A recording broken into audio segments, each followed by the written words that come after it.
Neste período, teremos uma programação com 10 palestras realizadas às segundas, terças e quartas-feiras, aqui no Teatro Deodoro, sempre às 19 horas, com entrada franca. Todas as palestras serão transmitidas ao vivo pelo canal AACIC no YouTube, onde permanecerão gravadas à disposição de todas as pessoas.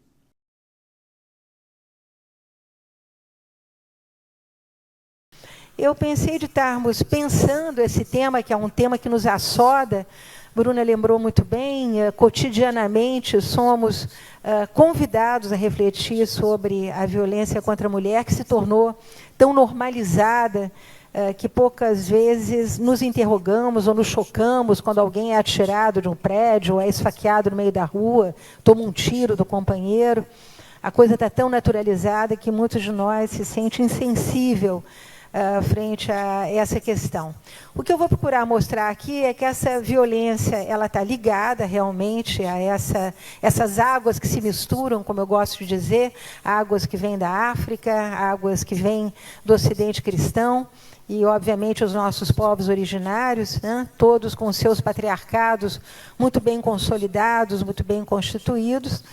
O que isso provoca na relação com a mulher? Eu sempre fiquei muito preocupada com a questão das relações entre sexos, mais do que com o conceito de gênero, mas, ao mesmo tempo, eu quero caminhar mostrando que essa violência toda sempre teve resposta. Nós temos inúmeras mulheres que procuraram responder da forma mais variada possível, mas eu gostaria de chamar também os homens para a conversa, como a Bruna muito bem encaminhou. Essa semana eu ouvi uma conferência de um dos prêmios nobres africanos. O nome dele é impronunciável, Mugabe, é aquele médico fantástico que ganhou o prêmio Nobel por construir, na região dos lagos do Congo, um hospital onde ele já atendeu mais de 300 mil mulheres cuja genitália foi dilacerada nessas guerras terríveis que varrem o sul do Congo. E mais do que dilaceradas de uma forma selvática, com lanças, com lâminas, com chuços, né? A ideia realmente é de destruir a feminilidade da mulher. E ele, então, passou esses últimos anos, 30 anos, fazendo esse trabalho. E ele, no final da sua palestra, ele disse: nada vai mudar se nós não mudarmos os homens também. Então, eu vou tentar aqui mostrar a vocês que, ao mesmo tempo que o patriarcado pune as mulheres, ele acaba por punir os homens. Os homens são tão vítimas do patriarcado quanto as mulheres, só que eles ainda não descobriram isso, não querem descobrir, e é disso que eu vou tentar tratar aqui. Vamos olhar um pouco no retrovisor da história, ir lá para os tempos da colônia, porque a história começa sempre lá atrás, lembrando que quando os primeiros ocidentais chegam a essas terras, eles vão encontrar já os nossos povos originários naquele estágio do Neolítico, com uma divisão sexual de trabalho extremamente determinada. Homens na guerra, homens na caça, mulheres cuidando das crianças e dos velhos, cuidando da agricultura. Não há notícia de cacicados femininos. Recentemente, uma antropóloga apontou pelo fato de que os Bororo teriam tido, em algum momento, um cacique mulher, mas, realmente, a questão do poder, a questão da religião, sempre esteve na mão dos homens, a ponto de ter sido festejado, recentemente, o aparecimento das duas primeiras xamãs dos povos originários brasileiros. Elas pertencem a uma tribo no Acre, passaram um ano fechadas numa espécie de cubículo sem luz, onde só consumiam alimentos vegetais e não tomavam água, mas um líquido remanescente de uma maceração de grãos, e dessa forma puderam então passar a prova, e tivemos em 21 agora as primeiras xamãs brasileiras, mostrando que realmente foi preciso 500 anos para, nesse contexto dos povos originários, termos um passo, né, de elevação da mulher. Das Áfricas, essa expressão é sempre utilizada pelo Alberto da Costa e Silva, que sempre olhou, mirou, observou, interpretou a complexidade do continente africano, nós herdamos um patriarcalismo extremamente sedimentado. É preciso que quem trabalha com escravidão investigue isso dentro das senzalas, investigue isso no transporte dos navios negreiros. Mas eu lembro que o Big Daddy, o grande papai, é uma presença ainda nessas diferentes sociedades. Quem gosta de literatura e tem acompanhado a tradução de ficções de autores africanos, vai se deparar com o mesmo quadro que nós tínhamos nos séculos XV, XVI, XVII, XVIII. O grande papai, polígamo, sempre com muitas mulheres. O importante é que essas mulheres tivessem muitos filhos. Eu lembro que a esterilidade era uma condenação. Uma mulher estéril em qualquer nação africana era levada para fora da tribo, ou considerada enfeitiçada, enfim, expurgada do convívio da comunidade. Eu lembro que o controle sobre a sexualidade feminina se fazia e se faz até hoje, apesar de leis restritivas, né, através da famosa excisão do clitóris. Meninas de 8, 7 anos, né, têm ablasão do clitóris feitos em nome da tradição, malgrado leis que proíbam a poligamia. Isso continua sendo praticado, assim como essas operações, junto com a infibulação, também muito praticada, junto com o casamento de crianças, também muito praticado. Então, esse patriarcado vem para cá.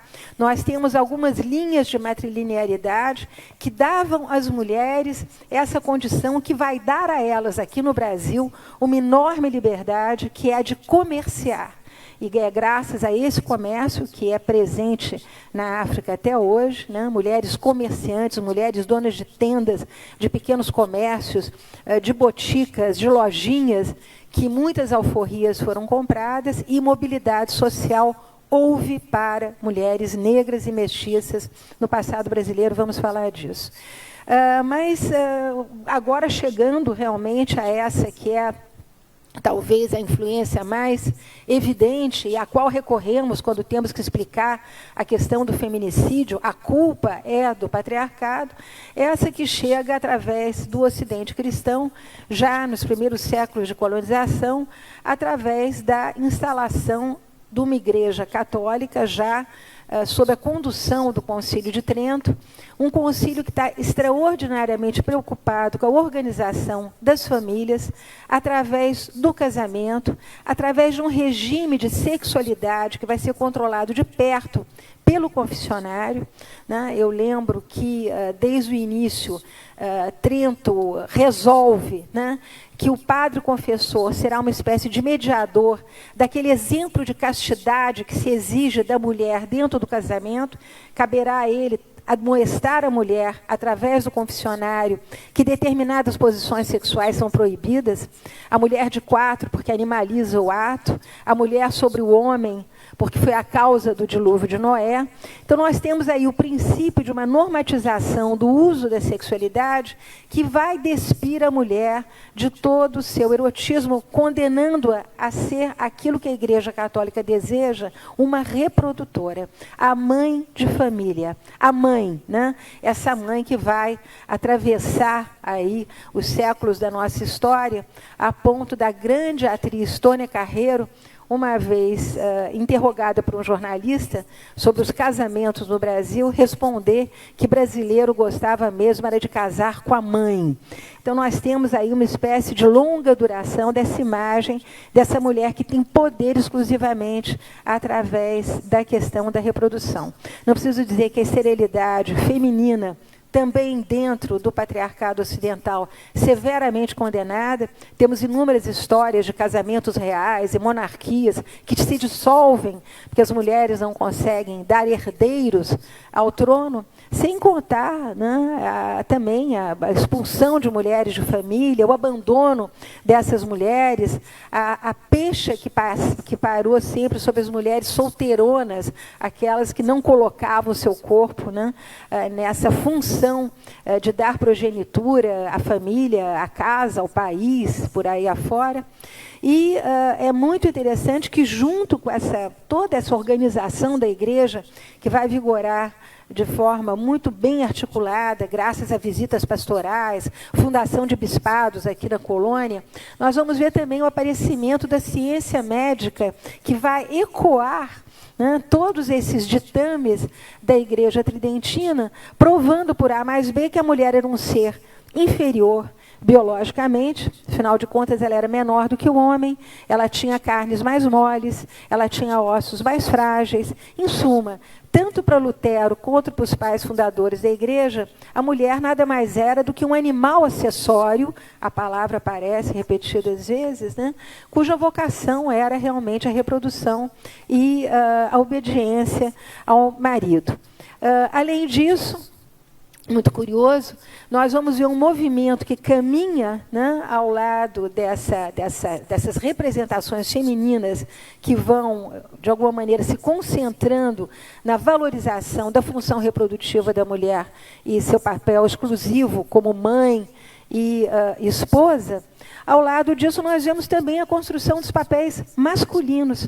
Eu lembro a vocês essas figuras que foram tão bem descritas, não só por Gilberto Freire, mas por todo o romance regionalista, que tem grandes representantes no Nordeste, do homem forte no seu vilarejo. Aquele homem que dava ordens, aquele homem que era conhecido por todos. Não é você, Carlito, quase, viu? Quase você. Você é um encanto, mas era o homem forte, aquele que era conhecido, aquele que estava armado, aquele que dava ordem aos seus escravos, aquele que tinha poder de vida e morte, não só sobre os seus cativos, criados, familiares e mulher, aquele que encontrava respaldo, inclusive, na legislação filipina. Ele poderia matar a mulher se a encontrasse adulterando. Então, esse homem, cuja voz vai ecoar nos sertões do Brasil, ao longo do litoral, esse homem que depois vira, né, o grande chefe militar no momento das entradas e bandeiras, o chefe militar que vai ajudar a constituir as lutas contra os espanhóis, esse homem que tem que ser viril, né, esse homem que porta armas. Há também uma construção de representações masculinas, dando a esse homem todo o poder que ele vai julgar ter até bem recentemente. E junto a isso, na medicina, aparece também a preocupação com a virilidade masculina. Eu lembro a vocês que o Garcia da Horta, o grande médico cristão novo, publica a sua primeira obra, né, sobre todo aquele universo de espécies vegetais, de grãos, de saberes que os portugueses vão descortinar no Oriente e que está diretamente ligado à atividade sexual, né, numa fieira de receitas que tem por finalidade dar a esse homem a virilidade da qual ele precisa. Desde a ingestão de amendoins, que é conhecida até os dias de hoje, a ingestão de ostras, né, até uma certa pomada feita com formigas voadoras, que transformada no emplastro garantiria aos homens dessa época as ereções que eles tanto desejavam.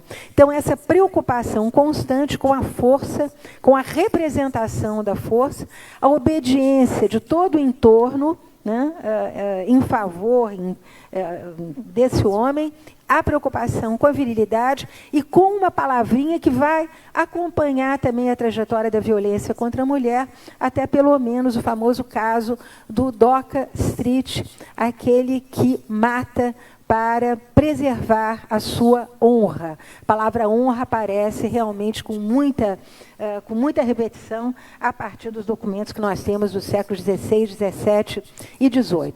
Agressões contra mulheres inúmeras. O professor Jean, que está aqui, conhece bem esses processos de separação de corpos. Eu lembro que o divórcio não existia, tudo era julgado no tribunal da igreja, mas as descrições que nós encontramos de violências de maridos contra mulheres, eu diria, são de extrema atualidade. As mulheres apanham com murros, elas são esfaqueadas, elas levam bordoada, elas são amarradas a cercas, onde são muitas vezes chicoteadas com galhos de espinheiro. Elas podem ser obrigadas a dormir ao pé da cama do marido, onde ele dorme com a sua concubina, elas são privadas de alimentos, ela tem os seus filhos maltratados, elas são privadas de indumentária, elas são forçadas a mendigar. Então, essa coorte de horrores, né, está presente na vida das mulheres. Já no período colonial, a gente encontra uma farta documentação, mas nada disso ficava sem resposta. É isso que o livro procura trabalhar, como nós, desde sempre, né, conseguimos reagir, não só convocando familiares, convocando escravos, convocando criados, para eliminar fisicamente, com arcabuz, os desafetos, os maridos violentos, mas também junto aos tribunais, despossuindo esses homens, né, muitas vezes do dote que essas mulheres levavam para o casamento e que eles queriam, obviamente, despender. Nós vamos ver que essa é uma preocupação também de negras e de afro-mestiças no início do século XIX, quando nós já temos uma classe de mulheres negro e afro-mestiças com muita mobilidade social, riqueza, e elas se protegem dos seus cônjuges mediante contratos pré-nupciais ou processos de separação de corpos. Isso é muito interessante, porque mostra que as mulheres não só agiam através da violência, mas agiam também através da justiça. Mas o mais interessante é que nós temos uma documentação vastíssima sobre feitiçaria, que foi o grande alvo das visitas da Inquisição, além, obviamente, da perseguição aos cristãos novos, aos sodomitas, assim chamados. As lésbicas passavam batido, porque o desconhecimento do corpo feminino era de tal ordem, viu, Bruna? Que eles achavam que não passava de uma brincadeira de meninas, né? Não sei quando a coisa era explícita, que tinha objetos, enfim, consolos e companhia, os visitadores raramente incriminavam as lésbicas, mas os outros grupos foram severamente perseguidos, assim como todos os pecados desse catálogo sexual, que era rompido, porque as pessoas no século XVI e XVII praticavam sexo oral, praticavam sexo anal, e tudo isso a igreja estava ali em cima tentando controlar, mas a efetividade do discurso da igreja é muito forte, porque no final do século XVIII nós temos mulheres que querem se separar dos seus maridos porque elas não querem manter com eles determinadas formas de abordagem sexual, não querem se deitar como animais, enfim, tudo isso muito bem descrito. E esse próprio corpo da mulher, que está sendo ali examinado pelos inquisidores, vai ser, graças à feitiçaria, eu diria, um campo de experimentos para tentar equacionar o problema da violência conjugal. Quantas vezes pelos públicos, sangue menstrual e todos os excretos femininos não foram utilizados nessas formas de magia que tinham por princípio a preocupação esvaziar a violência dentro das relações conjugais. Século XIX, vamos ter várias mudanças, porque temos aí o início do letramento das mulheres. Eu lembro a vocês que a nossa grande Nízia Floresta publica a sua obra em 1833, ela já está separada em 1824 do marido, com 14 anos, e ela vai criar a sua família como professora. É o início de uma carreira para muitas mulheres que vai lhes dar independência, vai lhes dar forma de sobrevivência, forma de manter a família, né, independente, muitas vezes, de um marido violento. A sociedade vai ter, obviamente, uma mudança estrutural com a vinda da família real portuguesa em 1808, toda uma vida de corte que se instala no Rio de Janeiro, que, de certa maneira, vai reverberar no resto do Brasil, sobretudo nas regiões de plantação de cana, Pernambuco, Bahia, né, onde a riqueza havia se acumulado e, portanto, essa vida de consumo, vida de corte, início do letramento de mulheres, mas, sobretudo, algo que vai impactar também a vida dos casais e a violência entre os casais, que é a construção de um ideal burguês de vida para as famílias.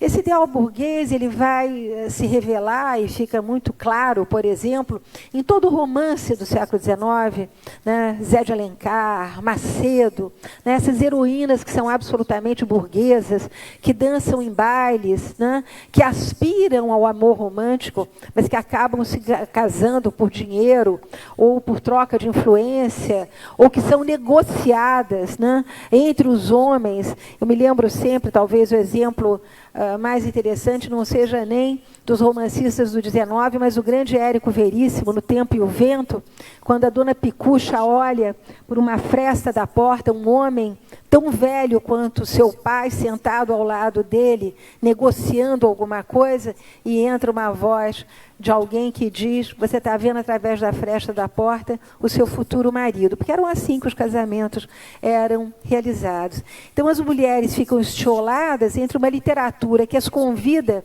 a pensar naquilo que é o ideal para muitas delas, né? Um casamento feliz, eternamente feliz, e as realidades que se impunham, que eram de uma negociação. As mulheres eram realmente trocadas por posição, trocadas por situações financeiras, trocadas por uma grande senzala de escravos, uma grande parcela de terras, e assim se constituíram esses casamentos que, mais uma vez, não só ficavam sob a mira da igreja, porque o ideal desse casamento era, obviamente, da mulher pura, virgem, inconsciente do que fosse uma vida sexual, a ponto de nós termos, no início até do século XIX, uma preocupação grande dos médicos com o desconhecimento que as mulheres tinham do que fosse o seu próprio corpo, mas um rígido controle da igreja que erige a Sagrada Família como arquétipo de comportamento. As pessoas têm que ser igualmente puras, têm que ter ali os filhos, as mulheres têm que copiar, na medida do possível, Nossa Senhora, que, aliás, ela mesma, coitadinha, vai mudando de aparência, porque nós que gostamos de história e das imagens barrocas, conhecemos a imagem de Nossa Senhora do Leite, com os seios para fora, voluptuosos, a Nossa Senhora do Oca, sua barriga de gravidez também apontando, esse corpo barroco sempre muito envolto em panos translúcidos, em panos que acomodam o corpo da mulher. No século XIX, Nossa Senhora não tem mais decote, tem uma camisa que se fecha até em cima, completamente ascética. É o sucesso desse modelo que havia se imposto lá atrás. A mulher serve para a procriação. Nós vemos isso através dos dados demográficos, né? Um número de filhos enorme, famílias de 12, 15, 19 filhos, mulheres que são entregues em tenridade, 13 anos, uma vez que menstruavam, né? Eram imediatamente entregues a homens mais velhos, que vai empoderá-las depois. É muito curioso quando a gente estuda as grandes fazendeiras do Vale do Paraíba, mais tarde, porque esses homens mais velhos morrem mais cedo, e elas então ficam donas das suas fazendas, vão tocar as suas fazendas com a mesma eficiência, com o mesmo pulso dos seus companheiros. Mas, enfim, uma história de extremo rigor na vida conjugal, o papel da mulher, inclusive, modelado pelo próprio espaço da casa.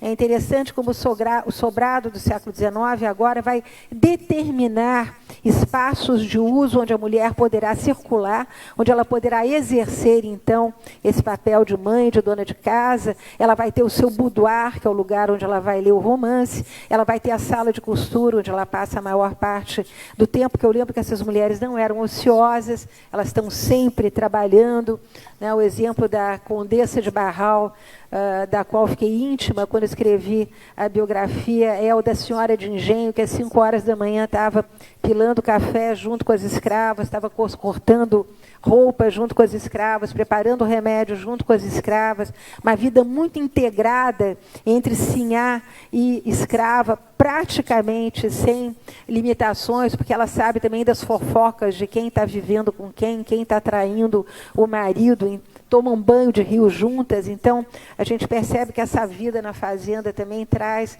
uma série de brechas de convívio, né, que escapam, aquelas caixinhas que tentam separar o tempo todo senhores e escravas. Mas a verdade é que essa vida burguesa, que tem na família, nos filhos e nesse princípio papel de reprodutora, o modelo que vai atravessar o século XIX, e o homem, por seu lado, né, o pai, o reprodutor, aquele homem que visita a sua mulher num quarto, que agora tem uma cômoda de santos, que observa tudo que se passa no interior do quarto, tem um crucifixo pendurado na beira da cama, justamente, para bater o número de vezes, né, que aquela cópula tem que durar, que é mínima.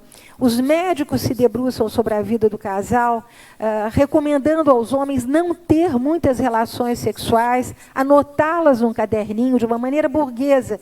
Da mesma maneira que não se pode desperdiçar dinheiro, não se pode desperdiçar sêmen, né, que é aquele líquido vital que o homem tem, e que eu lembro a vocês, até 1840, fecundaria as mulheres. É em 1840 que 2 médicos franceses descobrem que as mulheres são responsáveis pela contracepção. Antes eles acreditavam que as mulheres eram como galinhas, portavam ovos, e que era o fluido emanado pelo esperma masculino que fecundava a mulher. Enfim, são detalhes interessantes que mostram como medicina e igreja sempre tiveram atentas a esses papéis, e como as mulheres e homens fora dessa caixinha acabavam se tornando, do ponto de vista dessas instituições, danosos à sociedade. O que faziam as mulheres nessa época? As mulheres estavam trabalhando, né? Mulheres brancas, mulheres mestiças. Eu lembro que a população de afro-brasileiros e afro-mestiços livres e integrados ao sistema produtivo no início do século XIX era de 43% da população. Ao final do século XIX, quase 50%, e, segundo estudos para Pernambuco, para Bahia, do professor Jean, também da Cátia Queiroz Matoso, até mais de 50% de pessoas produtivas e integradas à sociedade. Integradas como? Hoje nós, historiadores, sabemos, né? Os homens estavam no exército, estavam nos postos do Estado, primeiro português, depois imperial, que não tinha como preencher esses postos, estavam no pequeno comércio, estavam na pequena agricultura, tinham ofícios, eram artesãos, eram artistas. Então, há todo um processo de mobilidade social que as mulheres vão acompanhar.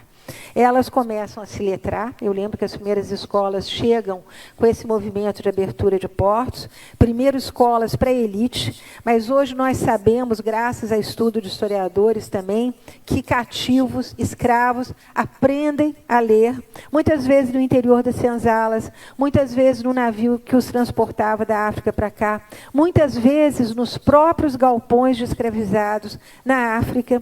Então, nós já temos uma camada letrada que desconhecemos, faltam trabalhos nesse sentido, mas as mulheres, né, sobretudo as afro-mestiças, uma tradição africana extremamente solertes, né, e já ganhando mobilidade social no comércio pequeno ou grande. Temos desde grandes comerciantes, como mostram trabalhos feitos para Minas Gerais no final do século XVIII, que importam produtos da África, mas também de Portugal, que passavam pela Bahia para chegar em Minas Gerais. Temos toda uma classe, né, de negras que se fazem servir em Baixela de Prata, que estão tão bem vestidas quanto a Chica da Silva, que fazem parte de irmandades, de igrejas, como temos isso também nas grandes cidades. E agora essas mulheres interessadas no letramento, né, formam seus filhos, mandam seus filhos para a escola, e são essas figuras que mais tarde vão circular tanto no primeiro reinado quanto no segundo reinado, não pelas ruas, como imaginamos, né, os afro-mestiços e afro-brasileiros, mas agora nos grandes salões e muito próximos, tanto a Dom Pedro I quanto a Dom Pedro II. Lembro aqui, apenas como uma curiosidade, Dom Pedro I morre nos braços do seu médico, que é um afro-mestiço. O ginecologista, Dona Teresa Cristina, é um querido da família imperial que viaja com eles para a Europa, se torna barão. E nós vamos ver outras figuras, inúmeras figuras, muitos barões e baronesas de chocolate, como eram chamados pelo conde de Gobineau, que vão fazer parte do cenário social, mas sempre dentro dessas regras de uma vida muito burguesa, de uma elite intelectualizada, vigiada pela igreja e também pela medicina. Com o agravante, na segunda metade do século XIX, que nós vamos ver se construir a antítese dessa mulher burguesa e mãe, que está numa casa belíssima, mas onde não há espelhos, porque ela não pode se olhar nua nem na água do banho, né? Os espelhos estão nos bordéis.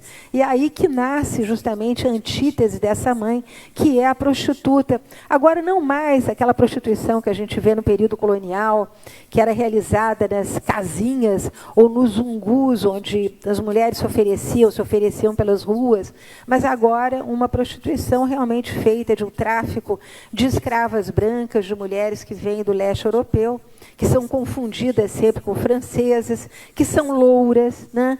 Que, ao final do século XIX, a reboque de toda uma preocupação eugenista da sociedade, agora no pós-escravidão, vai entronizar a mulher branca e loura como uma espécie de paradigma que vai perseguir os brasileiros até a Xuxa, até a Barbie, até as atrizes todas da TV Globo, né, sempre louras pintadas, que obviamente falavam com o público mestiço que somos todos nós. Mas, enfim, essa prostituta vai ser justamente o oposto da mulher que se quer ter em casa, né, e na qual se bate, na qual se agride também. Ela também é vítima de agressão, sobretudo nas camadas populares, que estão mais bem estudadas, porque essas mulheres, como eu disse, elas estão incorporadas ao mercado de trabalho e elas vão ser quase que 75% da força de trabalho na indústria têxtil, que nesse momento está descendo de Pernambuco para a Bahia, da Bahia para São Paulo. Essas mulheres vão ser maioria atrás da indústria de tecelagem, e elas têm que voltar para casa e se defrontar com o patriarcalismo do marido, que não as quer trabalhando próxima a homens. Muito interessante essa questão da mulher na indústria, vai ser uma grande revolução para a emancipação dessas mulheres, mas os confrontos conjugais decorrentes da ausência da mulher de casa, do fato de que ela não está fazendo o papel de mãe, de que ela não está cuidando dos filhos, é enorme, sobretudo, é muito interessante isso, entre os anarquistas italianos, né, os anarquistas que vão revolucionar a escola pública no Brasil, exigindo do governo brasileiro, eles e os anarquistas espanhóis, melhores condições de ensino, pagamento verdadeiro para os professores, boas escolas, mas com todo esse projeto, até de casamento livre, né, quando se trata das suas mulheres, eles as querem, isso está em todos os jornais anarquistas, dentro de casa, cuidando da família. Melhor exemplo nós temos nas memórias da Zélia Gattai, anarquistas, graças a Deus, uma família de anarquistas, que quando a Berta Lutz manda uma representante, né, de todo esse movimento em favor do sufragismo, à casa, né, das imigrantes italianas, da comunidade italiana, que era muito grande em São Paulo, a mãe, justamente da Zélia Gattai, responde a essa visitante que não estava interessada em voto, que não estava interessada em fazer nada sem a anuência do marido. Então, essa figura do marido poderoso continua, esse marido que exercita a sua virilidade agora no prostíbulo com as prostitutas estrangeiras, que, aliás, vão render um grande favor aos brasileiros, ensinando eles todos os cuidados com higiene que eles não tinham, porque a iniciação precoce do homem brasileiro, né, como a gente muito bem sabe, depoimentos de Zé Lins do Rego, do próprio Gilberto Freire, era feita com animais, né, era feita com galinhas, com vacas, com cavalos. Tem aquela história absolutamente deliciosa que o Zé Lins conta, é que eles iam para o barranco, né, para ter relações com a vaca, até que um primo mais destemido resolveu ter com uma égua, a égua deu-lhe um coice, o rapaz caiu desacordado, a família toda descobriu, foi um escândalo. Mas era assim, os jovens se iniciavam com animais, mas nesse momento já nós temos aí a presença dessa prostituição mais organizada, que vai também valorizar a virilidade desse homem, que num momento de industrialização, agora vai ter um outro papel, que o patriarcado vai impor a ele. Ele tem que ser um bom trabalhador, ele tem que levar dinheiro para casa, ele tem que levar salário para casa. E isso chega ao auge justamente nas grandes revoluções que a indústria, sobretudo em São Paulo, vai sofrer nas primeiras décadas da República, né, com os grandes empresários fazendo colônias para os seus operários, mas vigiando com os olhos do Estado e da medicina se o operário bebia, se ele realmente levava o salário para casa. Quer dizer, essa figura do pai provedor, do homem provedor, que é uma figura também que o patriarcado vai impor aos homens, vai persegui-los até os dias de hoje. E as mulheres reagindo. Eu estava justamente contando para a Bruna que há uma grande historiadora, a Raquel Soiete, que trabalhou com as classes despossuídas no Rio de Janeiro, justamente nessa transição do século XIX para o XX, momento em que todo mundo andava armado, os homens andavam armados, havia armas em casa, e as mulheres, quando muito maltratadas, elas tomavam da arma para matar o seu cônjuge, elas tomavam da faca que estava na cozinha para esfaquear o cônjuge. Mas aí o que acontecia? Elas eram levadas, obviamente, ao juiz, e a primeira pergunta que o juiz fazia: você é boa mãe? Se a comunidade aprovasse que aquela mulher era boa mãe, cuidava bem dos seus filhos, daí sempre essa identificação com a mãe, né, o papel da mãe, a preservação da mãe, o papel da mulher é ser mãe, a mulher era imediatamente liberada, né? Agora, se ela não era mãe, né, se ela era uma mulher de vida à toa, se ela não tinha filhos, né, ela tinha dois destinos: a prisão, né, quando ela realmente eliminava o seu companheiro, ou então o famoso hospício Dom Pedro II, para onde eram enviadas as histéricas. Histéricas porque o útero não funcionava bem, não dava filhos, não procriava. Então, as histéricas eram imediatamente conduzidas ali para o hospício Dom Pedro II, onde muitas mulheres inférteis, mulheres que não tinham as suas... É muito interessantíssimo, documentação toda jurídica, perguntando se as mulheres tinham as suas regras mensais, se elas... Não havia essa preocupação com a ovulação, mas, enfim, se elas já tinham tido filhos, esse controle sobre o corpo da mulher e a associação de que o bom corpo, a boa saúde estava na reprodutora é uma constante.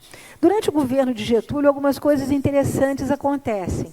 Primeiro, os médicos começam a se preocupar com a situação dos casamentos. Havia um número importante de fugas de jovens recém-casadas na noite de núpcias, por total desconhecimento do que ia lhes acontecer. Um trabalho interessante feito por uma socióloga de São Paulo, entrevistando justamente a Celite Cafeeira, que mostra que a educação religiosa exacerbada, o fato das meninas terem que confessar pecados que nem existiam, o fato das moças não poderem saber nada sobre sexo, porque independente de praticar ou não, o fato de saber alguma coisa já era considerado altamente pecaminoso, vai criar, né, todo um grupo de mulheres, sobretudo de elite, que diante desse desconhecimento total, se tornam mulheres frígidas, que simplesmente querem ter filhos e nada mais. Isso começa a preocupar os médicos. O Getúlio, então, manda fazer, o que seria uma novidade nos dias de hoje, as primeiras cartilhas de educação sexual para jovens. Havia dois temores, né? Primeiro, de uma geração de potenciais homossexuais. Então, era preciso combater a homossexualidade de todo jeito, e, para isso, era preciso ensinar os rapazes, os meninos, a ter relações sexuais desde cedo. Essas deliciosas cartilhas que tem, vocês podem percorrê-las através da Biblioteca Digital da Biblioteca Nacional, quando endereçadas aos meninos, tinham quase 100 páginas, imagens, fotografias, desenhos, explicações. Quando endereçadas às moças, só podiam ser lidas a partir de 19 anos, se elas estivessem noivas.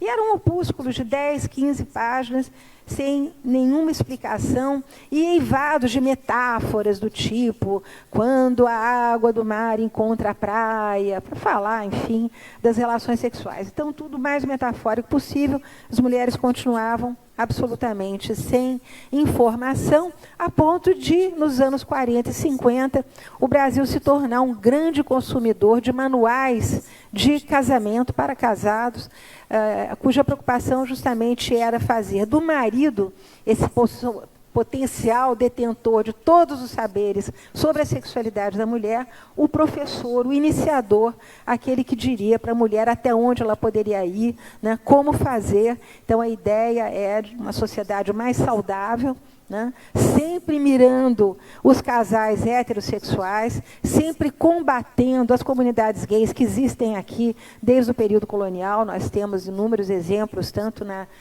documentação da Inquisição, depois do século XIX, fartamente estudado, combatendo o celibato, que era associado à pederastia e à homossexualidade, e o Getúlio vai dar mais um passo à frente, ele vai consagrar a figura da mãe, né? Consagrar a figura da mãe através de uma série de concursos da mulher mais fértil, do bebê mais bonito, da mulher que melhor amamentava, né? Concursos, inclusive, que eram feitos entre os operários da indústria, porque a ideia era do homem na indústria, a mulher que era aquela mão de obra mais barata fora da indústria, né?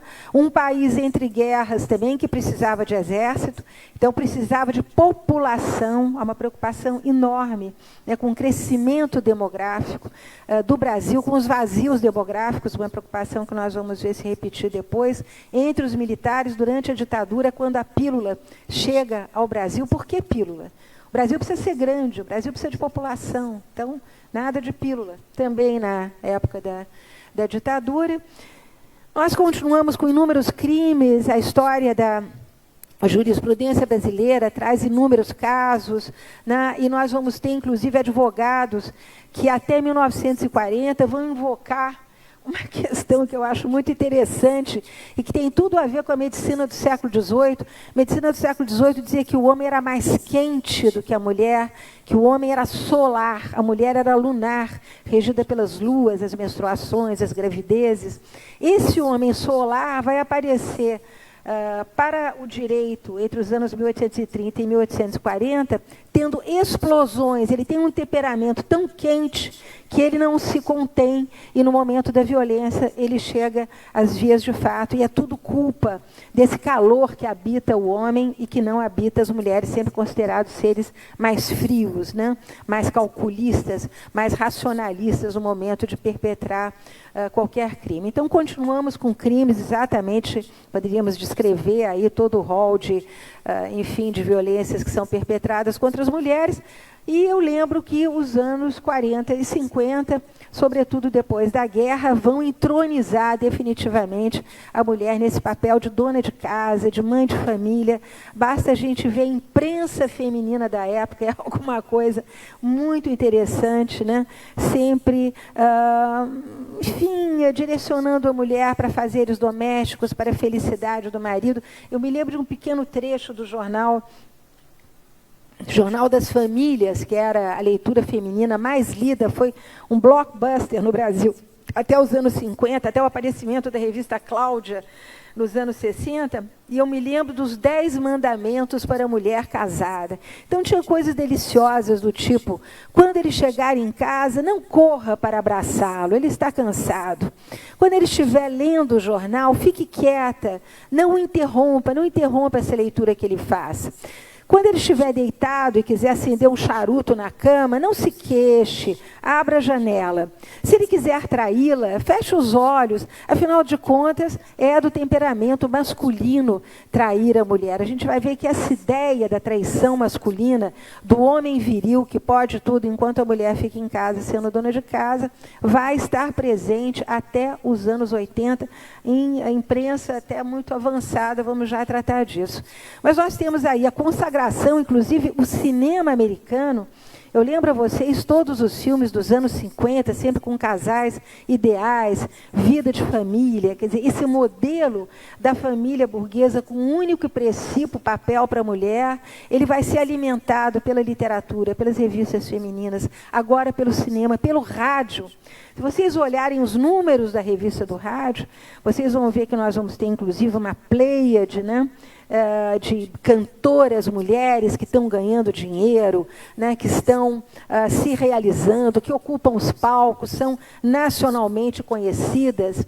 Essas mulheres, quando entrevistadas pela revista do rádio, elas tinham que afirmar exatamente aquilo que era esperado. Eram felizes, tinham bons casamentos, elas cantavam, mas cuidavam dos filhos também. Ai de quem se separasse. Ai da mulher divorciada só depois de 77, separada, desquitada. Né?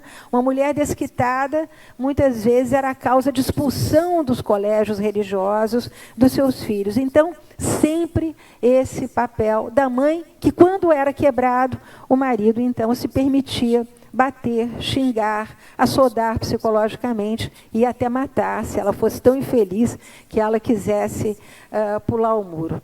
Nós temos uma grande revolução a partir dos anos 60, vocês todos sabem disso, uma revolução que vem de fora, mas que vem de dentro do Brasil também, porque é importante lembrar isso. Os anos de chumbo da ditadura foram, no entender de vários historiadores e especialistas, os anos de ouro da economia, e esses anos de ouro criaram uma classe média extremamente consumista, né? Uma classe média, as entrevistas dos jovens nessa época são bastante impressionantes, né? Todo mundo querendo ganhar dinheiro, todo mundo querendo comprar um Opala, eu acho que o carro da época era o Opala, essas entrevistas com jovens, nenhum interesse em vida política, né, o que é bastante aterrador, porque estamos aí ainda na ditadura, os jovens que desapareceram, né, nos porões da ditadura não são sequer lembrados por aqueles que têm essa meta de conquistar, de ser alguém, de ganhar dinheiro, de ter o carro, né, de ser o primeiro a comprar o carro, de ser o primeiro a ganhar o diploma. Então, os papéis masculinos também sempre centrados, né, essa coisa do vencedor. O homem agora, né, além de tudo, além de ser trabalhador, tem que ser um trabalhador que vence, né, que consegue comprar todos aqueles artefatos de consumo que vai dar, enfim, prazer e satisfação à família.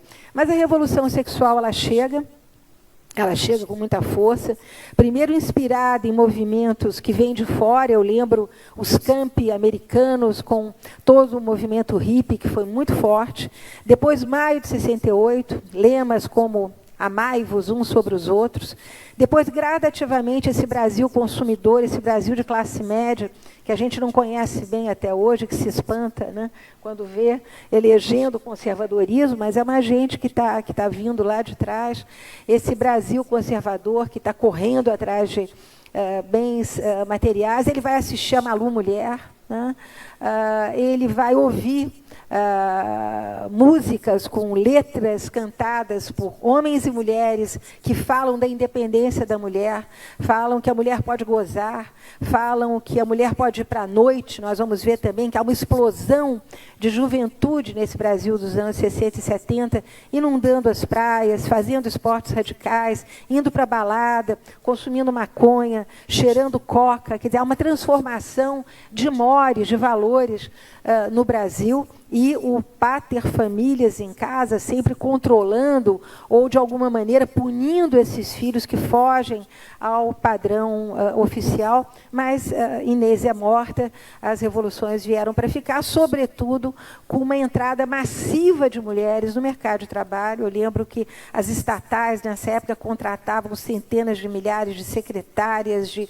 telefonistas, de atendentes. As mulheres estão trabalhando, as cidades estão crescendo, houve um crescimento exponencial de todas as capitais no Brasil. Quem não tinha educação ia para os serviços mais básicos, quem tinha educação ia para os serviços, que é o que ainda hoje movimenta o Brasil, e a pílula chega para revolucionar tudo isso, dando à mulher agora a possibilidade de escolher quando ela quer engravidar, com quem ela quer engravidar.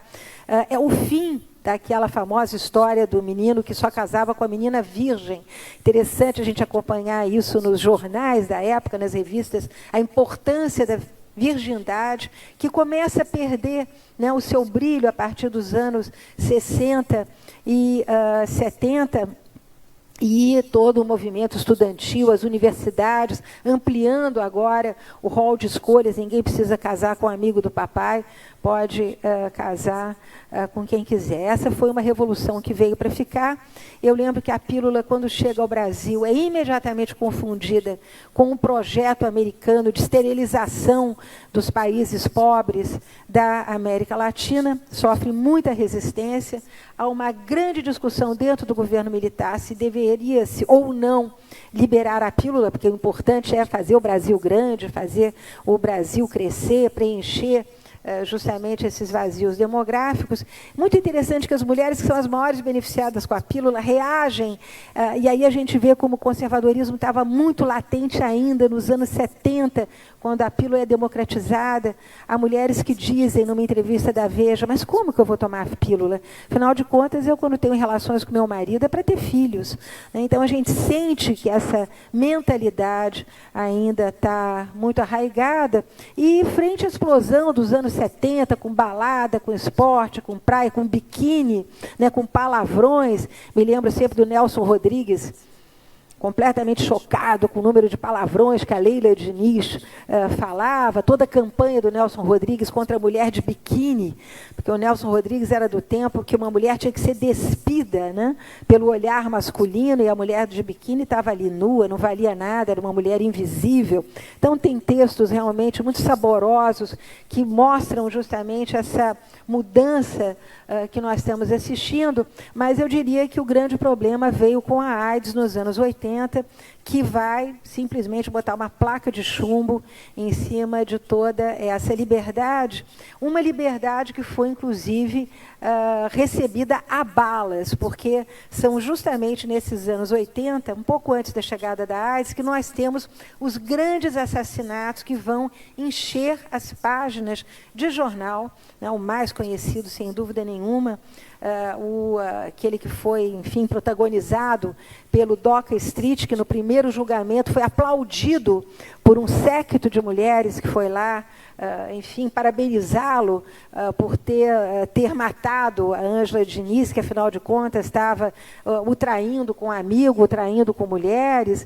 Então, no primeiro julgamento do Doca, há essa recepção bastante impressionante, porque nós estamos aí nos anos 80, a ditadura já tinha acabado, as mulheres já estavam emancipadas, trabalhando, mas a cabeça das mulheres ainda era muito essa. Foi preciso realmente o movimento feminista entrar pesado no segundo julgamento para o Doca Street ser condenado. Mas eu me lembro que há outros casos terríveis. Eu me lembro de um caso de uma família importante em Belo Horizonte, cuja mulher vai passar férias no Rio de Janeiro, e ela volta fazendo 3 coisas que o marido vai estranhar.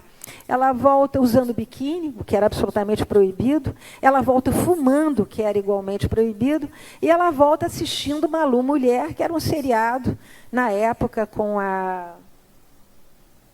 Regina Duarte, uma mulher emancipada, uma socióloga, divorciada, né, que incentivaria as mulheres a ter uma vida assim. E ele não só a enche de balas, né, mas ele ainda se dá o trabalho de esquartejá-la e jogar as partes no Lago da Pampulha. Esse foi um dos grandes crimes dessa época. E eu lembro que, nos anos 80, quem conhece o arquivo do jornal O Globo, era de praxe. Hoje os jornais têm muito cuidado com o que dizem e com o que publicam. Mas naquela época era de praxe apresentar fotografias, muitas vezes das primeiras páginas, de mulheres violentadas, estupradas, assassinadas. Fazia parte justamente daquele movimento de combustão, de venda de jornais que era absolutamente necessário. Então, uma chuva de balas sobre essa liberação das mulheres, os homens invocando, sempre foi o caso do Doca Street, a defesa da honra, que volta a ser uma pauta na jurisprudência, hoje, graças a Deus, completamente eliminada, e é preciso, então, a abertura chegar com uma série de providências, inclusive, né, muitas delas trazidas pelo próprio presidente José Sarney. E eu lembro que, durante a Constituinte, nós vamos ter um bloco de mulheres de partidos totalmente diferentes, coisa que hoje me parece impossível, tanto na Câmara quanto no Senado, do jeito que as coisas vêm andando, né? Mulheres de partidos diametralmente opostos que apresentaram na Constituinte uma carta de direitos da mulher que acaba sendo aprovada. Quem capitaneou tudo isso foi a Jaqueline Pitangui, que era muito amiga do Tancredo Neves. Isso abriu a porta para esse grupo de mulheres. Mas o que é muito importante lembrar e sublinhar aqui é que, a despeito das diferenças, as mulheres tinham um projeto coletivo para as mulheres brasileiras. E hoje nós temos aí um estilhaçamento de projetos, temos uma terceira onda feminista com projetos, eu diria, muitas vezes ou minimalistas ou muito situados dentro de agendas muito perfunctórias, o que justamente torna mais difícil pensar coletivamente, pensar naquelas que são as mais necessitadas e pensar naquilo que, a meu ver, seria o caminho para nós combatermos não só a violência contra a mulher, mas também o preconceito de todo tipo, a intolerância, que seria a educação, né? Nós não temos escutado vozes suficientes nesse momento falando sobre a importância da educação como forma de combater todos esses males que nos assolam. Só para terminar, lembrando que é absolutamente fundamental que, nessa caminhada, os homens também se vejam como vítimas do patriarcado. Da mesma forma que as mulheres são vítimas, os homens são vítimas porque o patriarcado exige deles sucessos, muitas vezes inatingíveis, o tempo todo. Eles têm que ter dinheiro, eles têm que ser trabalhadores, eles têm que ter ereções permanentes, eles têm que ser belos, bem apresentados. A Bruna lembrou muito bem a ideia do macho latino-americano. Né? Então, essa persona do macho, né, que já deu 500 tiros no pé, eu poderia aqui ficar falando horas das formas de resistência que as mulheres vão encontrar ao longo da história, luta pela república, luta pela abolição, voto, enfim, todo o sufragismo no Brasil que foi tocado por mulheres, depois, nos anos 60 e 70, sindicatos de mulheres, lutas de mulheres pela terra, participação também de mulheres, de povos originários se organizando. As mulheres sempre lutaram, elas sempre tiveram protagonismo. Isso tudo está aí, milhares de exemplos que a gente pode dar, mas eu acho que não basta só mostrar que nós sobrevivemos, né, e que fomos guerreiras. É preciso chamar, convidar os homens para que parta deles essa espécie de reflexão sobre de onde vem essa violência. É a mãe que diz para ele: bom cabrito não berra, homem não chora, se o seu amiguinho roubar a bola no recreio, vai lá e dá um cacete nele. Quer dizer, nós temos que começar a pensar de onde vem essa questão da violência masculina. Eles têm que pensar e têm que trazer isso para a gente. E eu encerro dizendo que, há 2 meses atrás, eu li com muita alegria uma enorme reportagem da Folha de São Paulo, dizendo que na periferia de São Paulo, onde os índices de feminicídio são elevadíssimos e de violência contra a mulher também, são os próprios homens que um dia foram violentos, que estão se reunindo hoje para discutir essa questão e para mudar esse perfil. Então, eu acho que os desafios são inúmeros, né? Continuamos com muitas vítimas em muitos grupos, como a Bruna lembrou muito bem, não são só as mulheres, são os grupos LGBT aqui no Brasil, que também pagam, né, por não representarem os seus papéis dentro das caixinhas.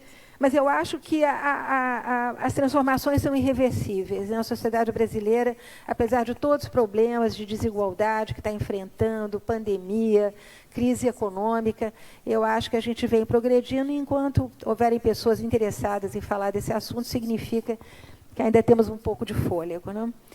Então, encerro aqui e peço que a gente comece a conversar. Eu vim aqui para um diálogo, então, quando vocês quiserem fazer perguntas ou conversar, estou inteiramente às ordens. Obrigada.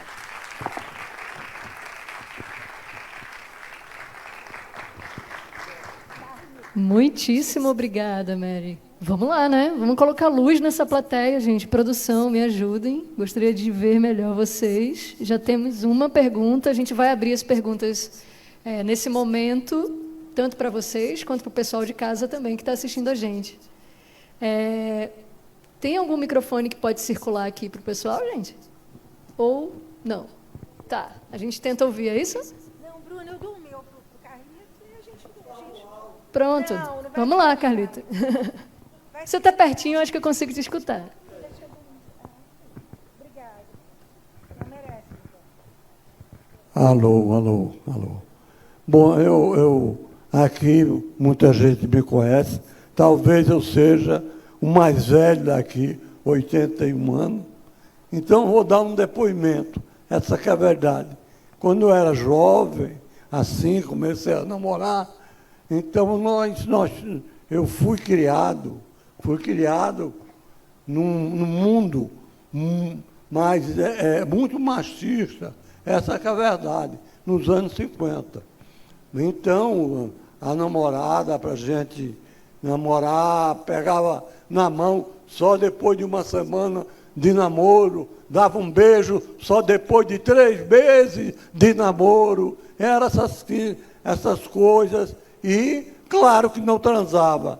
Namorava, a namorada ficava virgem, e a gente ia procurar os planos B pela vida aí, certo? Mas depois, a minha geração foi muito feliz, porque ela pegou as grandes revoluções. Nós pegamos o cinema novo, nós pegamos a bossa nova, nós pegamos a pílula, a pílula das mulheres, pegamos aquela época do Pasquim, o mundo foi uma revolução. Para mim, a revolução da mulher com a pílula foi bem maior do que a Revolução Francesa e do que a Revolução Russa de 1917. O mundo se transformou aqui mesmo em Maceió.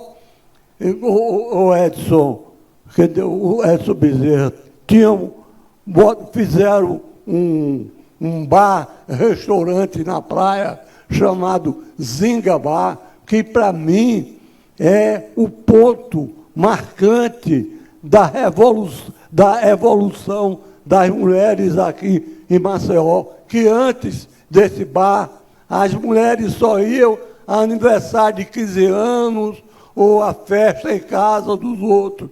Quando fizeram esse Zinga Bar, aí as mulheres daqui se soltaram, graças a Deus.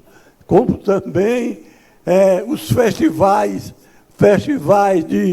de música aqui nesse teatro eram formidáveis, fez também uma transformação muito grande.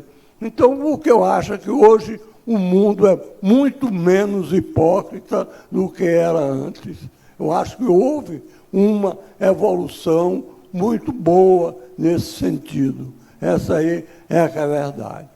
Agora, isso aqui eu estou falando nós, normais, seres humanos. Mas eu quero falar, quando você falou em xamã, eu fui militar e passei 2 anos na fronteira, lá entre os índios, lá em Roraima, na fronteira da Guiana Inglesa, antigamente era Guiana Inglesa, Venezuela. E eu tive a oportunidade de visitar muito os índios Yanomamis,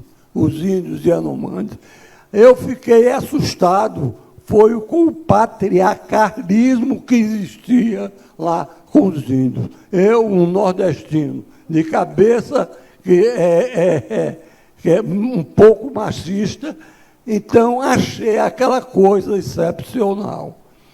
Agora, acontece o seguinte, eu venho acompanhando a evolução dos tratamentos com os índios no Brasil, e existe uma política que eu acho até a mais certa, que é conservar a cultura indígena.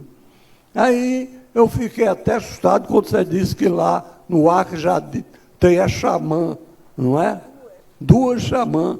Então, você sabe se houve alguma revolução sexual dentro dos índios no Brasil? É essa a minha pergunta. Ô, Carlito, que delícia de história, né?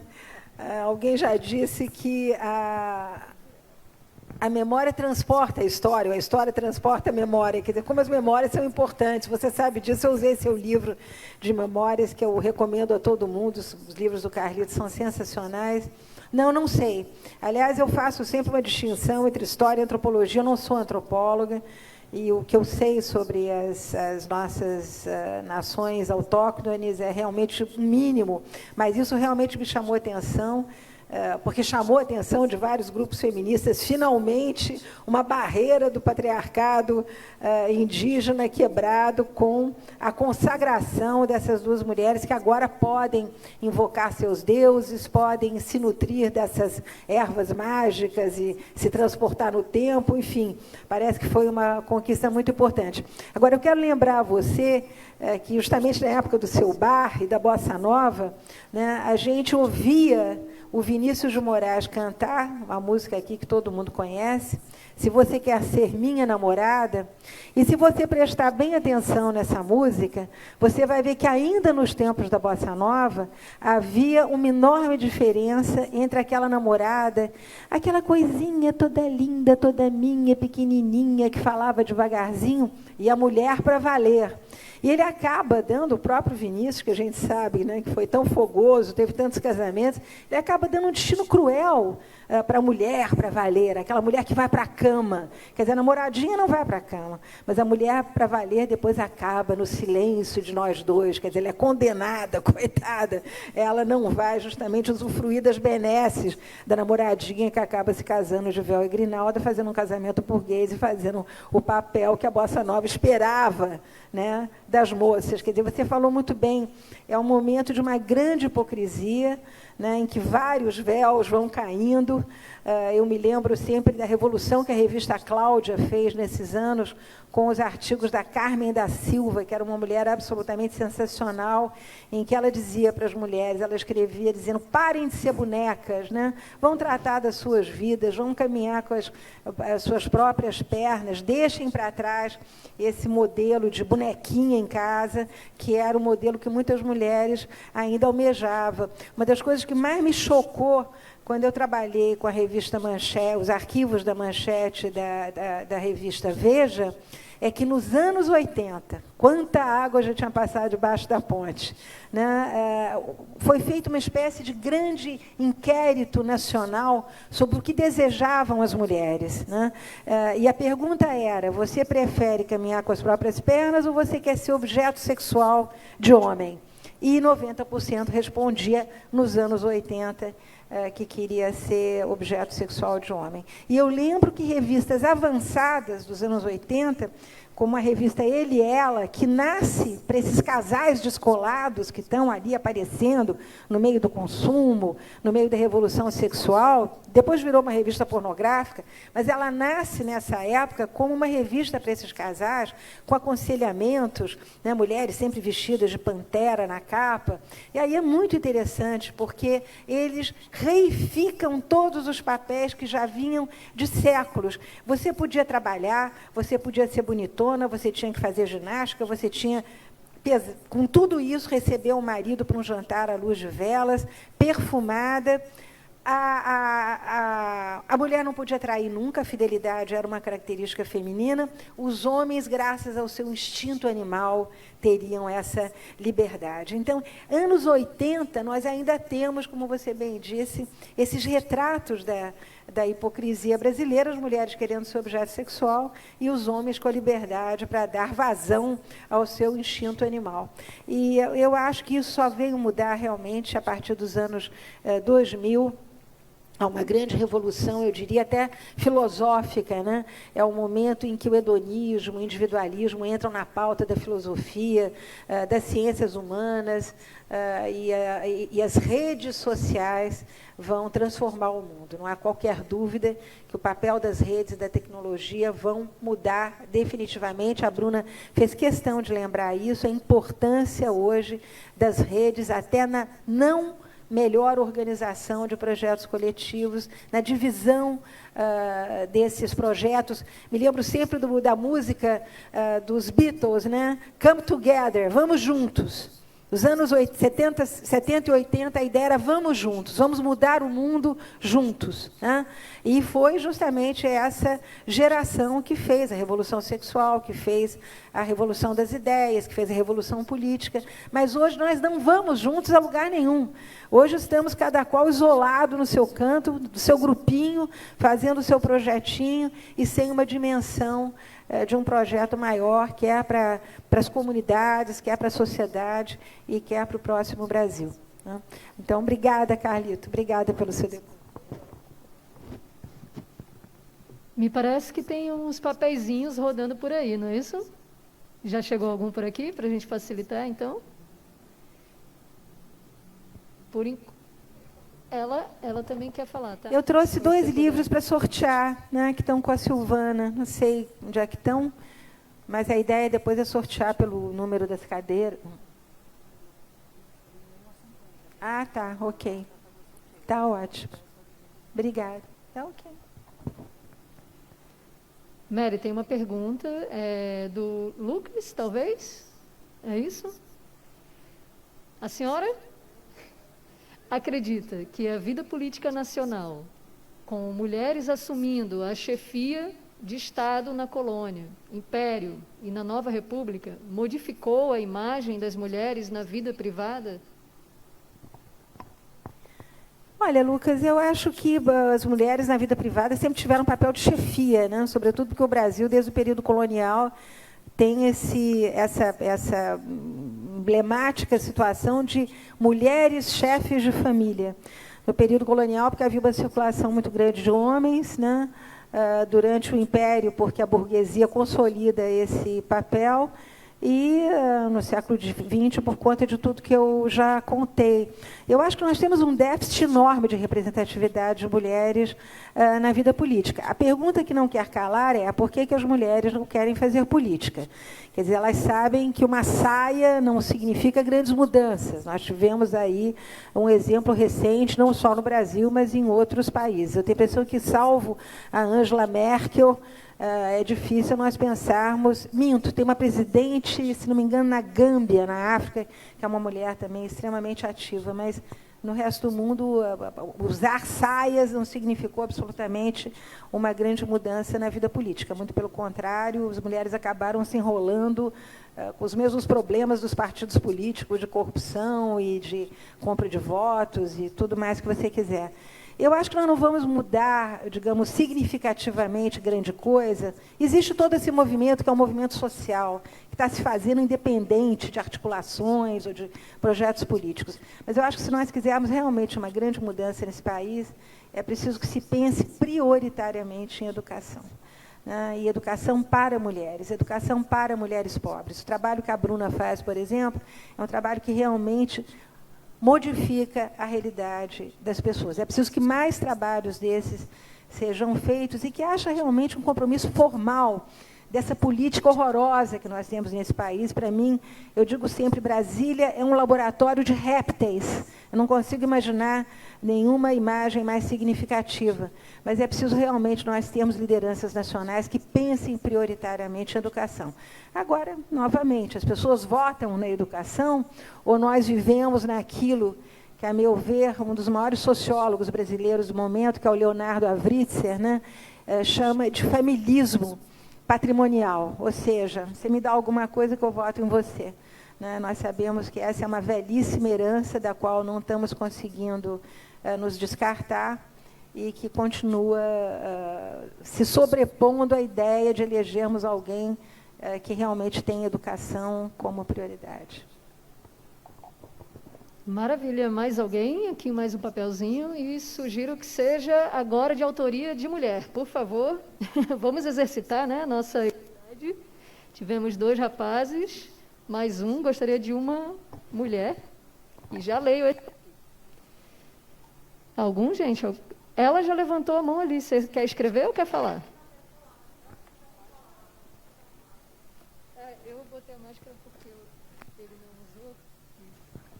Boa noite a todos e a todas. Primeiro eu vou falar aqui que eu estou bem nervosa de estar de frente contigo aí, mulher, porque eu estou usando teu livro para o meu TCC. E quando eu fiquei sabendo, a Mel está aqui, eu te admiro assim há muito tempo. Quando eu tive o primeiro livro de histórias íntimas, o bendito do ladrão me assaltou e levou meu livro. Eu fiquei com ódio, ele se podia levar tudo, mas meu livro não. Ele levou, eu acabei. Espero que ele tenha lido, viu? Vai aprender alguma coisa. Eu também espero, mulher. E aí, quando foi semana passada, eu já estava fazendo umas pesquisas que estavam falando sobre seus livros, né? O meu TCC, eu sou educadora sexual, e o meu TCC é Quem tem medo da educação sexual, uma avaliação fazendo uma comparação entre a ditadura e o atual governo, né? Como é que as pessoas distorcem a educação sexual. Aí, quando você estava falando da cartilha de Getúlio Vargas, eu aprendo muito contigo, assim. Então, eu estou tremendo de frio e de nervosa. Mas você, a Regina Navarro, são duas pessoas que eu tenho, assim... Às vezes eu estou lendo teu livro, eu fico como se... Mulher, está dizendo isso mesmo, como se eu estivesse conversando. Mas, assim, eu queria ressaltar algumas coisas. Primeiro que eu sou apaixonada pela minha área, educadora sexual. Tem uma outra educadora também, que é a Helena, que está aqui, que é uma mulher incrível. Mas você estava falando, primeiro, sobre a questão de mulher na política.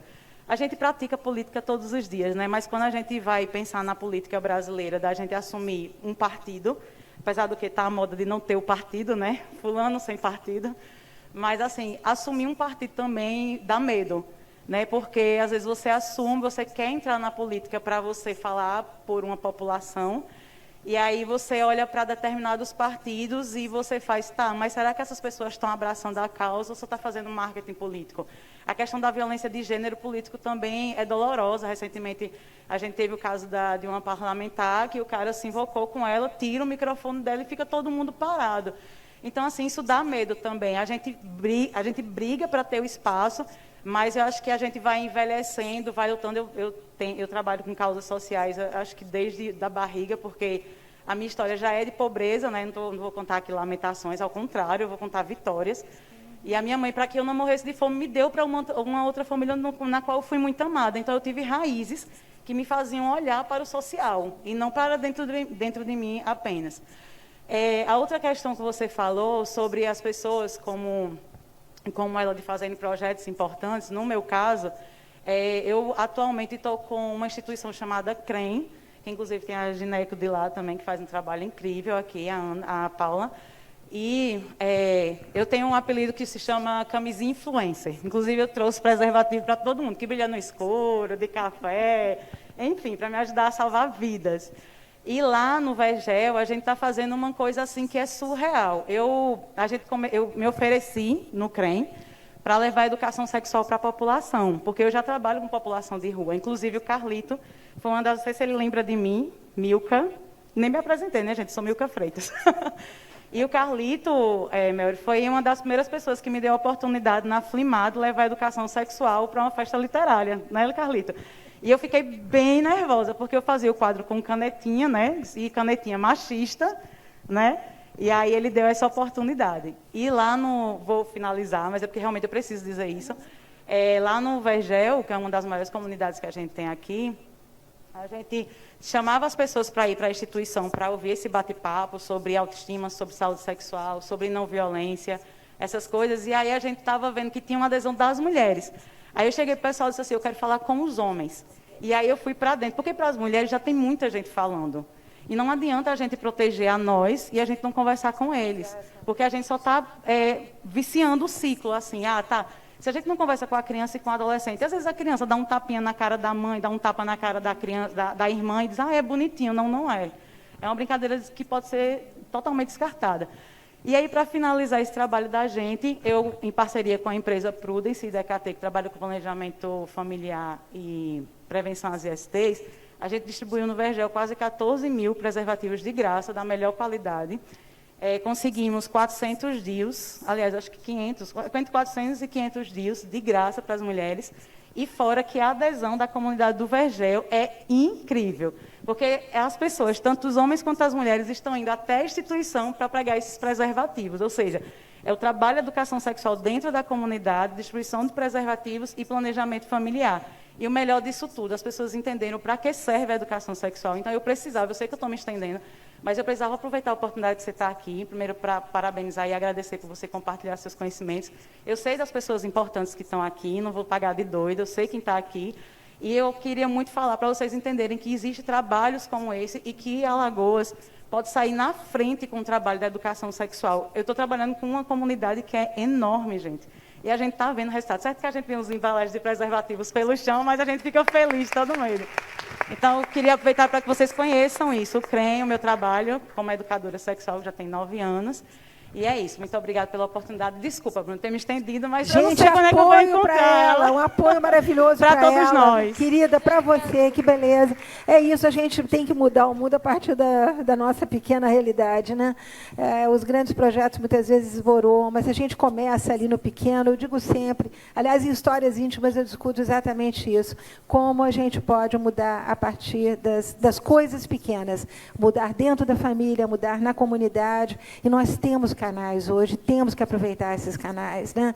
A escola é um canal, as igrejas, independente quais sejam, são canais, clubes são canais, as redes são canais.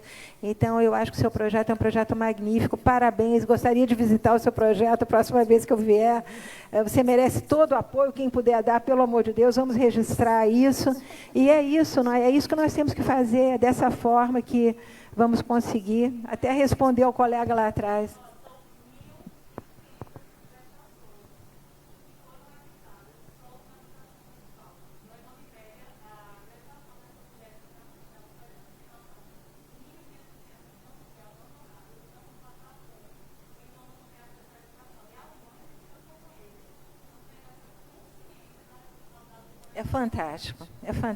Fantástico mesmo, parabéns, maravilhoso. Olha, me sinto realmente rastejando aqui, eu acho que a estrela da noite é você, sem dúvida. Milka é demais, um grande trabalho. Mary, temos mais uma pergunta aqui, da Betânia. Betânia? Ali. Você crê que vivemos hoje numa espécie de limbo ou transição entre uma mulher / homem que mudou radicalmente, mas ainda tem em seu imaginário um homem / mulher anterior? Como superar essa dicotomia entre o imagético e o real?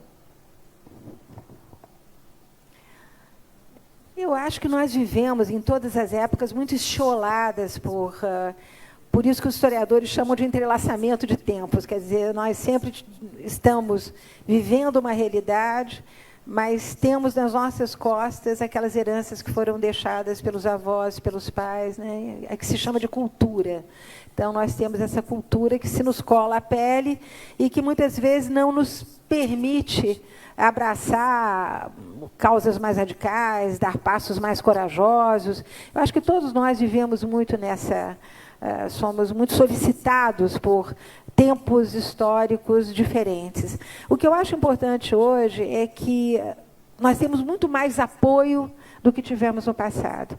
A internet, embora eu acho que ela tenha se tornado realmente uma praça de enfim, insultos, binarismos, comportamentos radicais, mas eu acho que realmente integrando determinados grupos é possível, como ela muito bem mostrou, levar projetos adiante que nos façam deixar para trás aquilo que se nos cola à pele que a gente não gosta. Né? Eu acho que nós conseguimos fazer isso com mais facilidade. Acho também que hoje nós temos todo tipo de ajuda psicológica, da mais séria ao livro de autoajuda mais miserável. Mas, enfim, não lemos mais o horóscopo, mas contamos com, digamos, essas outras maneiras de iluminar caminhos. Né? E eu acho que, a despeito, estava até conversando com a Bruna sobre o silêncio que existe no movimento feminista, sobre falar de violência de mulher contra mulher. E essa é uma realidade, todo mundo que trabalha, mulheres que trabalham, nós sabemos, eu tenho falado muito para promotores, então a gente sabe que cada vez mais existe violência, como há uma incidência de chefias femininas, mulheres velhas que sustentam com seu parco, com a sua parca aposentadoria, uma filha que está desempregada, e netos, esses núcleos familiares acabam eles também engendrando, por conta da pobreza, da desigualdade, muita violência. Mas eu acho que, por outro lado, há um comportamento de sororidade que está muito presente. Eu vejo grupos de mulheres se unindo em torno de pequenos projetos que podem ser desde a discussão de um livro, né, até, sobretudo na terceira idade, isso é muito interessante, formas de lazer, de entretenimento, de auxílio na comunidade. Então, eu diria que nós estamos sempre entre o copo mais cheio e o copo mais vazio, né? Eu não sou nem otimista nem pessimista, porque tem um grande escritor francês que diz que todo o otimista é um... Como é que ele diz? Enfim, depois eu falo a frase, agora me fugiu. Mas eu acho isso, eu acho que nós estamos hoje muito divididas em transformações muito grandes que vão chegando e que eu acho que são inexoráveis, e, ao mesmo tempo, essa tradição de um passado que, para muitas mulheres ainda, é extremamente pesado e do qual elas têm que se ver livres. Perfeito. Agora o Edson. Edson, por aí? Edilson, talvez? Edivan, desculpa. Existe uma construção social na comunidade do Vergel, onde as marisqueiras, que são 90% de mulheres, dividem um tempo entre o despinicar o sururu e cuidar da família. Como abordar esse cuidado e desconstrução em uma comunidade tão carente? Presumo que seja realmente uma questão de sobrevivência, não, o que essas mulheres sabem fazer. Mas eu acho que levar a educação, levar projetos de educação sexual, essa conversa com conhecimento, eu acho que isso está faltando muito, né? Está faltando até para as classes médias, né? Pessoas que têm acesso à universidade. As pessoas não leem mais, não se interessam mais por aquilo que nós chamávamos no passado de saberes, conhecimentos, o que seja, né? Valores, cânones, há vários nomes hoje para essa coisa que, enfim, essas coisas que nós estamos deixando para trás, completamente seduzidos pela tela, pelo consumo, por isso que eu chamo de catedrais do século XXI, que são os shopping centers, quer dizer, esse mundo que se move no consumo, no desperdício, eu acho que isso está andando a uma velocidade muito rápida, e que nós só combateríamos isso realmente com projetos educativos. Mas, volto a dizê-lo, sou bastante pesarosa do comportamento dos nossos políticos frente a projetos que realmente tenham substância, né, tenham compromisso com as populações, compromisso com verbas, valorize o papel do professor, que está extremamente, enfim, deteriorado. Eu acho que é preciso um movimento nessa direção. Mary, temos mais uma pergunta aqui de Humberto Fonseca. Humberto, lá atrás. Boa noite, Bruno e Mary. Boa noite, meu querido. Em Alagoas, ocorre de 4 a 5 estupros por semana. Os números são consistentes e negligenciados. A maioria desses estupros ocorrem na própria família ou pessoas muito próximas, o que comprova como é alto o número de casos por membros familiares. Quais medidas a sociedade alagoana e os órgãos devem tomar? É impressionante, né? Os casos de pedofilia também começam muito sempre dentro de casa, pelo menos é o que os especialistas dizem. Eu vou contar uma coisa engraçada para você. Eu li uma vez um parecer, eu até reproduzi isso no livro. No passado, os estupros eram resolvidos, segundo lei judiciária, com capadura a macete. Eu reproduzi o processo, que é muito engraçado. O indivíduo tenta estuprar uma moça, ele é percebido pelos vizinhos, e a punição é capadura a macete, quer dizer, nunca mais ele vai conseguir estuprar ninguém. Eu acho que o que não pode haver é impunidade, né? Eu acho que uma coisa é o fato em si, a violência em si, mas o que não é mais admissível é a impunidade. Eu acho que o judiciário brasileiro hoje está extremamente comprometido numa luta, e eu sinto isso no Brasil todo, porque eu falo com gente desde o Maranhão até o Rio Grande do Sul, Minas, Goiás, extremamente comprometido. Nós temos uma feminização do judiciário brasileiro, e essas promotoras e juízas hoje têm, por especial objetivo, combater toda forma de violência contra a mulher. Então, a impunidade, leis, né, punições, eu acho que será a única maneira da gente coibir, diminuir essa questão. Mas, volto a dizer, pensar, melhor, decorticar da onde vem a violência masculina é de fundamental importância. E hoje eu sei que há juízas que chamam os réus para conversar e que tentam justamente entender, né, qual é o passado, qual é a genealogia dessa violência, até para ter uma espécie de mapa, né, de onde é que estão as bases da violência masculina no Brasil. Mary, se me permite também, com relação a esse assunto, a gente viveu recentemente, né, aqui no Brasil, um grande escândalo, que foi o do João de Deus, né? E o como, por 40 anos, esse dito mestre, né, espiritual, ele foi protegido pelas leis da religião e pelas leis jurídicas, né? Uma porção, enfim, centenas de estupros, inclusive de crianças, né? E o que fez findar também foi esse protagonismo das mulheres, né? Essa mulher que chegou à frente e denunciou, e teve coragem, desafiou, né, o mundo para denunciar essa história, e que só acabou porque elas fizeram isso. E aí sim a lei agiu, né? Porque até então, por 40 anos, se a gente tivesse que esperar mais casos seriam ainda colocados mais casos de estupro seriam colocados contra os corpos, né, das mulheres que buscavam minimamente um conforto espiritual e estavam em estados de sofrimento e dor, né? E que foi aproveitado por isso. Então, acho que também uma das grandes medidas, né, para além da criminalização, é essa coragem, esse protagonismo das mulheres não silenciarem, né?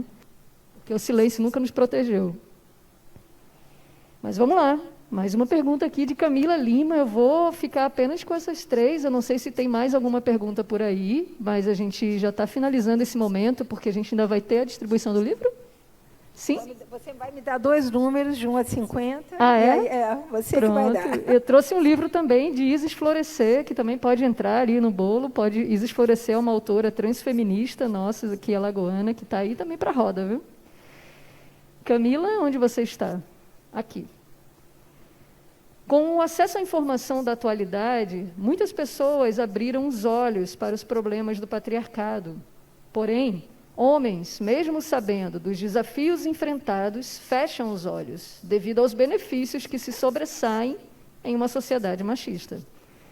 Vocês acham que o processo de igualdade vai acelerar pelo acesso ao conhecimento, ou esse processo irá continuar árduo? Camila, é o que a gente está dizendo aqui, né? Educação é absolutamente fundamental, e educação em casa da mãe com o filho, porque é a mãe que diz para o filho: bom cabrito não berra. Quer dizer, é isso que eu acho que tem que ser modificado na base. Agora, eu não sou uma otimista, mas eu acredito que nós estamos caminhando. O Carlito disse muito bem, quer dizer, o passado era muito pior, né? As questões eram resolvidas de forma muito mais drástica. Eu acho que hoje, isso que Bruna acabou de sublinhar, o fato de romper o silêncio, de nós termos, ela estava mencionando o João de Deus, eu estava aqui pensando que o bispo da França teve que responder agora ao presidente, né? Há uma querela na França, 300 mil casos de pedofilia na igreja francesa, né? É preciso que essas vozes se façam ouvir, não são só as mulheres, né? Vários grupos aí que estão sendo também massacrados, mas eu acho que faz parte do nosso tempo essa abertura, essa busca de transparência, né? Todo mundo querendo dar transparência, uma transparência cada vez maior. Então, eu vejo um impulso favorável, apesar de nós estarmos em tempos tão difíceis, e acredito que a desigualdade, a pobreza no Brasil será sempre um enorme empecilho para nós transitarmos para o outro lado com mais leveza, com mais ligeireza, com mais rapidez. mas eu vejo coisas boas acontecendo que poderão, de certa forma, impulsionar mudanças. E o mais bacana é acreditar que os homens, por mais que tenham mães machistas, né, muitos deles, depois de adultos, vocês podem se reeducar, não é? E não, se cada vez mais, Bruna, a verdade é que se você for hoje para um pronto-socorro pediátrico, você vai ver muito pai com criança no colo, porta de escola, você vê pai com criança no colo. As coisas estão mudando, final de semana, pai com criança no colo, em todas as classes sociais, todo mundo fazendo curso de parto junto com a mulher, mudou. As novas gerações trazem mudança. Ricardo Luiz. Ricardo. O compositor Caetano Veloso, ao consultar sua ficha criminal, entre aspas, estava escrito elemento perigoso de comportamento desvirilizante. Isso. Será que até os dias atuais ainda não evoluímos nesse sentido? Não, eu acho que nós estamos, graças a Deus, evoluindo muito, né? E eu acho que o movimento LGBT, nas suas várias letrinhas, hoje está se organizando, está ocupando espaços. Nós vemos essas pessoas cada vez mais empoderadas, em cargos de direção, no mundo acadêmico, no direito, enfim, nas áreas humanas. Eu vejo grandes progressos. Essas memórias do Caetano são muito divertidas, né? Porque ele conta como ele ficou preso, mas os militares todos que gostavam dele acabavam deixando ele receber a Dedé na cela e ficar ouvindo radinho, John Lennon e tudo. É muito interessante. Ele acaba até esvaziando o sentido da própria prisão nessas memórias dele. Mas eu lembro, viu, Ricardo, que essa questão da desvirilização do brasileiro é uma preocupação entre as autoridades que vinha desde o século XIX, e os homens vão se, ao longo do século XX, através de imagens, através de revistas, através daqueles concursos de Mister Mundo, através da musculação, havia sempre essa busca, né, de um povo virilizado, porque todos os intelectuais do século XIX, os republicanos de primeira hora, eram considerados homens magrelos. O Gilberto Freire descreve isso muito bem, tinham que usar óculos, não faziam esporte. Então, havia essa perspectiva de um país que teria que enfrentar guerras. Nós estamos aí também às portas das grandes guerras mundiais, sem um exército à altura. E um outro dado interessante, os solteiros, né, além de serem perseguidos por desvirilizados no passado, pagavam mais impostos do que os casados. Quer dizer, essa busca de papéis, né, do progenitor, do homem viril, sempre foi uma busca bastante obsessiva aqui nas nossas culturas, nas culturas latinas.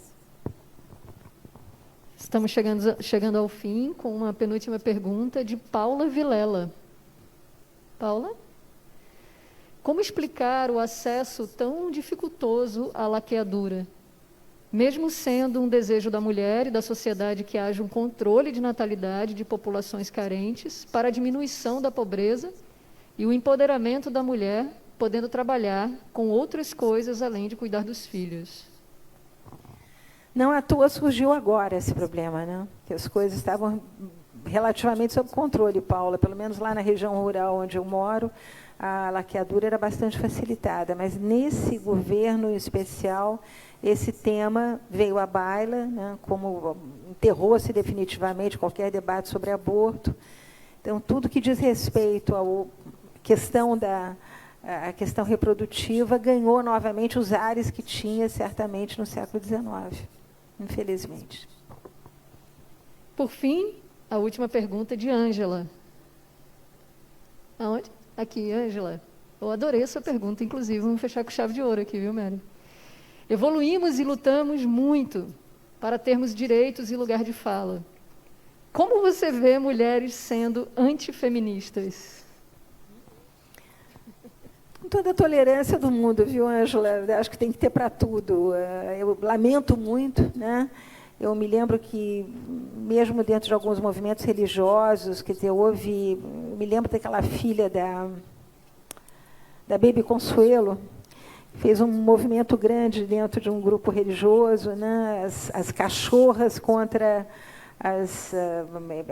essa dualidade. Não estamos nem falando de tanto tempo atrás, né? Quer dizer, essa ideia de mulheres aderindo aos velhos papéis, a essa busca de ser objeto de desejo dos homens ainda muito forte, né? A gente vê muito isso, eu acho que muito alimentado pela mídia, muito alimentado por televisão brasileira, que eu acho um lixo. Eu acho que, se nós fôssemos bons cidadãos, a primeira coisa a fazer seria não comprar televisão, não ter televisão em casa, porque realmente é um desserviço. Mas eu lamento, eu acho que você tem toda a razão, eu acho que há grupos profundamente antifeministas, agressivos, inclusive, contra as feministas, mas que não tem outro projeto a não ser, na minha compreensão, um animal de companhia do homem, né? Aquele animal acessório do qual falavam os antigos no século XVIII. Mas eu concordo com você, é um grupo que está aí importante, né? E só lamento, nós estamos andando para trás com esses grupos. Gente, chegamos ao fim, né, Maria? Querida, 2 números, você, de 1 a 50. Quanto de 1 a 50? De 1 a 50, acho que eu vou escolher 44. Lá atrás. E o outro vai ser, vamos de 21? 1 a 50. 21? 21? Sim. 21. Chegou? Sério? Maravilha, aqui, ó. Ela já está trazendo o livro para vocês. Agora você escolhe um para eu dar o de Isis Florescer, dessa nossa autora alagoana transfeminista. Escolho 18, que é o dia em que nós estamos aqui nos encontrando com uma lua cheia no céu dia maravilhosa. 18, olha aqui, ó. Ué, 18? 2 18, é isso? Ih, caramba. Vai ter que ser 2. Aí depois você pega lá o de Isis Florescer, por favor. Já tem um aqui. Aí você pode pegar outro também, não tem problema. Mary, então, muitíssimo obrigada. Que bom, né? Que a gente Muito se conheceu. bom. Eu quero agradecer a presença.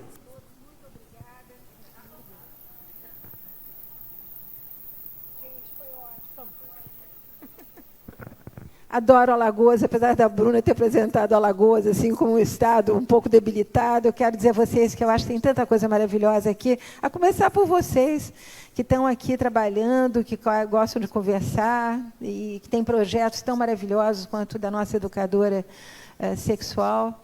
E é um prazer enorme, uma alegria estar aqui com vocês, né? E eu espero agora voltar para capitanear o movimento, para fazer uma estátua para o Carlito, o grande alagoano.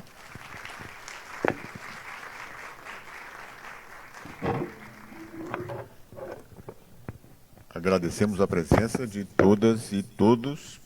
E lembramos que amanhã, terça-feira, dia 19 de outubro, às 19 horas, teremos a satisfação de receber aqui no Teatro Deodoro Elisa Lucinda. Poeta, jornalista, escritora, cantora e atriz, escreveu coleção Amigo Oculto, infanto-juvenil. Fernando Pessoa, O Cavaleiro de Nada, um romance, e o livro Do Avesso, O Pensamento de Edith, poesia. Agradecemos a presença de Mary Del Priore e Bruna Teixeira pela condução dos trabalhos. A partir de agora, Mary Del Priore nos concederá mais alguns minutos para receber os participantes e autografar os livros. E a fila já está sendo organizada. Tenham todos uma ótima semana.